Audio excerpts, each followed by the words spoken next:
हिमालय के जंगल में टुनटुनी चिड़िया अपने पति के साथ रह रही थी। टुनटुनी चिड़िया अंडे देने वाली थी। दोनों पति पत्नी बहुत खुश थे। अचानक एक दिन बरसात का मौसम होने लगता है। अरे कालू जी, ये क्या? अभी तो बारिश का मौसम भी नहीं है, फिर ये बरसात क्यों होने लगी? हमने तो अपना घोंसला भी मजबूत नहीं किया। अगर बारिश होती रही तो हमारा घोंसला कहीं टूट न जाए। तुम माँ बनने वाली हो, ऐसे मौके पर ऐसी अशुभ बातें नहीं बोलते। थोड़ी देर में बारिश रुक जाएगी, फिर मैं अपना घोंसला मजबूत बना दूंगा। तुम फिक्र मत करो, मैं सब संभाल लूंगा। तुम बस अपना ख्याल रखो। तब तक आप लोग कमेंट पे बताएं 12 - 6 कितने होते हैं। थोड़ी देर बाद बारिश रुक जाती है और कालू कौवा मजबूत लकड़ियाँ लेने के लिए जंगल में चला जाता है। इधर टुनटुनी घोंसले में बैठी सोचने लगती है, हे भगवान, ये हमारा पहला अंडा है। भगवान करे सब अच्छे से हो जाए। जब अंडे से बच्चे बाहर आएंगे, मैं अपने बच्चों को बहुत खुश रखूंगी। उन्हें दुनिया की हर खुशी दूंगी। अपने बच्चों को खूब पढ़ाऊंगी और एक अच्छा पक्षी बनाऊंगी। टुनटुनी चिड़िया भी ऐसा सोच ही रही थी कि तभी तेज बारिश शुरू हो जाती है। थोड़ी देर बाद कालू कौवा खाली हाथ वापस घर आ जाता है। तुम ठीक तो हो ना टुनटुनी? हाँ कालू जी, मैं तो ठीक हूँ, लेकिन आप खाली हाथ वापस क्यों आ गए? लकड़ियाँ कहाँ है? आप तो घोंसला मजबूत करने के लिए लकड़ियाँ लेने गए थे ना, क्या हुआ? मैं क्या करता टुनटुनी, मैं लकड़ियाँ ढूंढ रहा था कि तभी बारिश शुरू हो गई और मुझे खाली हाथ वापस लौटना पड़ा। तभी टुनटुनी चिड़िया चिल्लाने लगती है, कालू जी, मेरे पेट में बहुत जोरों से दर्द हो रहा है। ऐसा लगता है मेरे अंडे देने का समय आ गया है। थोड़ी देर बाद टुनटुनी चिड़िया 2 अंडे देती है। वो अपने अंडों को देखकर बहुत खुश थी। वो अपने अंडों को चूमने लगती है और अपने पंखों में छुपाकर गर्माहट देने लगती है। बाहर बारिश तेज होती जा रही थी। तभी कालू कहता है, टुनटुनी, बारिश बहुत तेज है। सारे पक्षी अपना अपना घर छोड़कर जा रहे हैं। चलो तुम भी कहीं सुरक्षित स्थान पर चलो। मुझे बहुत चिंता हो रही है, कहीं हम इस बारिश में दब न जाएं।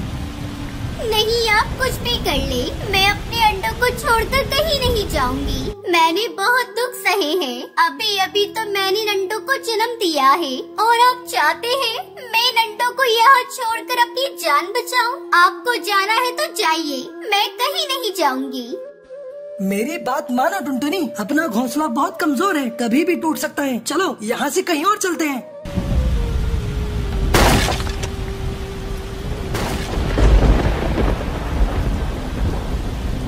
अरे ये मैं कहाँ हूँ? मेरे अंडे कहाँ हैं? कौन मुझे यहाँ लेकर आया? कालू जी, कहाँ हैं आप? जल्दी मेरे पास आइए। चुप हो जाओ टुनटुनी, मत रो। तुम्हें नहीं पता, आधी रात को तुम अचानक बादल गरजने की आवाज सुनकर बेहोश हो गई थी, तब मैं तुम्हें यहाँ लेकर आया।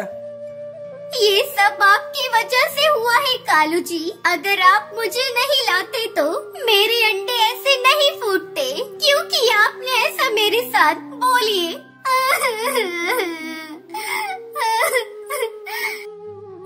लेकिन टुनटुनी, तुम्हारी जान मेरे लिए बहुत कीमती है। अंडे तो हो जाएंगे, अगर तुम्हें कुछ हो जाता तो मैं तो जीते जी मर जाता। चलो अब बारिश थम चुकी है, मैं जल्दी से अपना नया घर बनाता हूँ।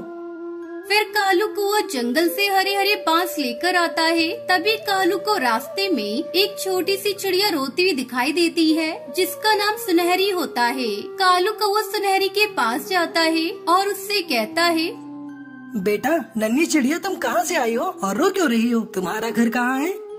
अंकल जी, मेरा नाम सुनहरी चिड़िया है। मेरा घर बारिश की वजह से टूट गया है और मेरे माता पिता भी इस दुनिया में नहीं रहे। अब मैं क्या करूं? कहाँ जाऊं? किसके सहारे जीऊं? मैं अनाथ हो गई अंकल। कौन कहता है बेटा तू अनाथ हो गई है? तू चल मेरे साथ बेटा मेरे घर, वहाँ तुझे एक अच्छी माँ मिलेगी। तू अब से हमारे साथ रह लेना, मेरी बेटी बनकर। ये सुनकर सुनहरी बहुत खुश होती है और कालू कौवा उसे टुनटुनी के पास ले जाता है और उसे सारी बात बताता है। हे भगवान, तेरे घर देर है पर अंधेर नहीं। तूने मुझसे मेरे बच्चे छीनकर इतनी प्यारी बच्ची दी। आज से सुनहरी बेटा, मैं तुम्हें अपनी बेटी की तरह प्यार दूंगी। तुम्हें कभी एक माँ की कमी महसूस होने नहीं दूंगी। अब सुनहरी को देखकर टुनटुनी भी अपना गम भूल जाती है। फिर तीनों मिलकर हरे बांस से अपना नया घर बनाते हैं और खुशी खुशी उसमें रहने लगते हैं। एक घने जंगल में टुनटुनी नाम की चिड़िया अपने परिवार के साथ रहती थी। उसके परिवार में उसका पति कालू कौआ और ननंद पुष्पा कौवी थी। टुनटुनी चिड़िया पूरे दिन खाना खाती रहती थी और इसी वजह से वो बहुत मोटी ताजी थी। उसको इस तरह देखकर उसके घर वाले बहुत परेशान रहते थे। एक दिन की बात है, टुनटुनी रसोई में खाना बना रही होती है। वो खाना बनाकर जैसे ही फारिग होती है, तभी उसकी ननंद पुष्पा कौवी वहाँ आ जाती है और वो टुनटुनी चिड़िया से कहती है, अरे भाभी, आप तो बहुत मोटी हो गई हो, आपका पेट भी निकल आया है। हाँ, तुम ठीक कह रही हो, पर मैं क्या करूँ, मुझे भूख बहुत लगती है। यदि मैं भरपेट खाना ना खाऊं तो मैं कुछ भी काम नहीं कर पाती हूँ, इसलिए खाती रहती हूँ। और ये कहकर टुनटुनी चिड़िया एक पूरी निकाल कर खा लेती है। टुनटुनी चिड़िया को देख पुष्पा कौवी कहती है, भाभी, थोड़ा कम खाया करो और कोशिश किया करो कि आप खाने को कम से कम देखो, क्योंकि आप खाना देखोगी तो फिर आपको भूख लगेगी। मैं जितना काम करती हूँ उतना ही खाती हूँ, उससे ज्यादा नहीं खाती हूँ। तुमने तो देखा है, मैं घर का सारा काम करती हूँ, इसलिए मुझे भूख ज्यादा लगती है। टुनटुनी चिड़िया की बात सुनकर पुष्पा कौवी अपने मन में सोचती है, इनसे कुछ भी कहना बेकार है, क्योंकि ये अपने आगे किसी की बात मानने वाले तो है नहीं। इससे अच्छा यही है कि मैं यहाँ से चली जाती हूँ। अच्छा भाभी, अब मैं चलती हूँ, वैसे भी मुझे कुछ काम याद आ गया है। और ये कहकर पुष्पा वहाँ से चली जाती है। पुष्पा के जाने के बाद टुनटुनी चिड़िया अपनी आप से कहती है, बड़ी आई मुझे समझाने वाली, मेरा जितना मन होगा उतना खाऊंगी। और ये कहकर फिर से वो 2 पूरी खा लेती है। पूरा घर टुनटुनी चिड़िया से परेशान हो चुका था, क्योंकि दिन पर दिन टुनटुनी चिड़िया मोटू और पेटू होती जा रही थी। ये देखकर कालू कौवा भी परेशान रहता था, क्योंकि उसे अच्छा नहीं लगता था कि सभी उसकी बीवी को पेटू कहकर बुलाते थे। धीरे धीरे समय बीतता है, पर टुनटुनी चिड़िया ने अपने खाने पर बिल्कुल भी कमी नहीं की। वो पहले से ज्यादा मोटी और पेटू होती जा रही थी। एक दिन की बात है, कालू कौवा टुनटुनी चिड़िया से कहता है, मुझे बिल्कुल भी अच्छा नहीं लगता कि तुम इतना ज्यादा खाती हो। सब तुम्हें मोटी और पेटू कहकर बुलाते हैं, इसलिए मैं तुम्हें कह रहा हूँ कि तुम अपना वजन कम करो। तो आपको अच्छा नहीं लगता है कि मैं मोटी हूँ? यदि आपको अच्छा नहीं लगता है तो आप बता दीजिए, मैं पतली हो जाऊंगी। मैं आपके लिए कुछ भी कर सकती हूँ। मैं बस यही चाहता हूँ कि तुम ज्यादा मत खाया करो, क्योंकि तुम्हारे ज्यादा खाने से तुम देखो कितना मोटी हो गई हो और तुम्हारा पेट भी कितना निकल आया है, जो मुझे बिल्कुल भी अच्छा नहीं लगता है। सभी तुम्हें पेटू कहकर बुलाते हैं, यहाँ तक कि तुमने देखा है कि पुष्पा भी तुम्हें पेटू ही कहती है। तो क्या हुआ, वो मेरी ननंद है, वो मुझे कुछ भी कहकर बुला सकती है, मुझे बुरा नहीं लगता। पर मुझे बुरा लगता है ना कि कोई मेरी बीवी को मोटी और पेटू कहकर बुला रहा हो, तो मुझे बिल्कुल अच्छा नहीं लगता है। इसलिए तुमसे कह रहा हूँ कि तुम कम खाया करो। क्या तुम मेरी खुशी के लिए इतना भी नहीं कर सकती हो? और ये कहकर कालू कौवा वहाँ से चला जाता है। कालू कौवे के जाने के बाद टुनटुनी चिड़िया अपने आप से कहती है, मैं किस किस के पास सुनूं? मुझे तो कुछ समझ नहीं आता है। सभी मेरे खाने के पीछे पड़ गए हैं, कोई भी मुझे चैन से खाने नहीं देता है। और ये कहकर धीरे धीरे और दिन गुजर जाते हैं। अब उसकी हालत ये थी कि वो एक जगह से दूसरी जगह उड़कर भी नहीं जा पाती थी, और यदि उड़ भी पाती थी तो बहुत ही कम दूरी तक। एक दिन की बात है, टुनटुनी चिड़िया रसोई में पानी पी रही होती है, तभी उसका पैर फिसल जाता है और वो मटके में जाकर गिर जाती है। मोटी होने की वजह से टुनटुनी चिड़िया उस मटके से निकल नहीं पा रही होती है और मदद के लिए जोर जोर से चिल्लाने लगती है, बचाओ, कोई तो बचाओ, मैं मटके से नहीं निकल पा रही हूँ, मैं यहाँ पर फंस गई हूँ, कोई तो मुझे यहाँ से निकालो। टुनटुनी की आवाज सुनकर सभी वहाँ आ जाते हैं और वो लोग देखते हैं तो हैरान रह जाते हैं, क्योंकि टुनटुनी चिड़िया एक मटके में फंसी हुई होती है। ये देखकर पुष्पा कौवी कहती है, अरे रे, भाभी तो मटके में फंस गई हैं, इन्हें यहाँ से कैसे निकालें? मुझे नहीं पता इसे कैसे निकालें, मुझे तो कुछ भी समझ नहीं आ रहा है। मैं मना करता था कि ज्यादा मत खाया कर, अब देखो ना, फंस गई हो ना इस मटके में। अब बता तुझे कैसे निकालें यहाँ से। वो दोनों काफी देर तक सोचते रहते हैं, पर उनको कुछ भी समझ भी नहीं आता है। कालू कौवा पुष्पा कौवी से कहता है, तुम जाओ और 2 मजबूत लकड़ी लेकर आओ, मुझे माफ कर दो, मैंने आप लोगों की बात नहीं मानी और मुझे इस मटके से बाहर निकालो, मुझे बहुत दर्द हो रहा है। तुम शांत हो जाओ, मैं तुम्हें यहाँ से निकाल लूँगा, हमें इस घड़े को तोड़ना होगा। तभी पुष्पा कौवी आती है और कालू कौवा मजबूत लकड़ी से उस मटके को तोड़ने लगता है और टुनटुनी चिड़िया उस मटके से निकल आती है। मुझे माफ कर दो, मैंने आप लोगों की बात नहीं मानी। यदि मैंने आप लोगों की बात मानी होती तो आज मुझे ये सब देखना नहीं पड़ता। चलो अच्छी बात है, तुम्हें ये बात समझ तो आई, अब से तुम कम ही खाया करना। जी दीदी, आज से मैं कम ही खाना खाया करूँगी और अपनी सेहत पर ध्यान दिया करूँगी। हमें इस कहानी से सीख मिलती है कि हमें कभी भी ज्यादा नहीं खाना चाहिए, हमें बस इतना ही खाना चाहिए जितनी की जरूरत हो, क्योंकि मोटापा हमारे शरीर के लिए हानिकारक होता है।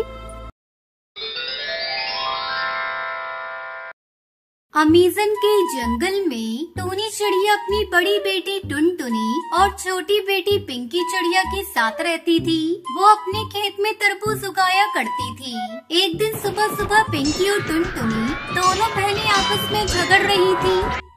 अरे क्या हुआ, तुम दोनों आज सुबह सुबह क्यों झगड़ने लगी? माँ ये देखो, इस पिंकी ने मेरा ब्रश तोड़ दिया। तुम ही बताओ अब मैं कैसे ब्रश करूँगी?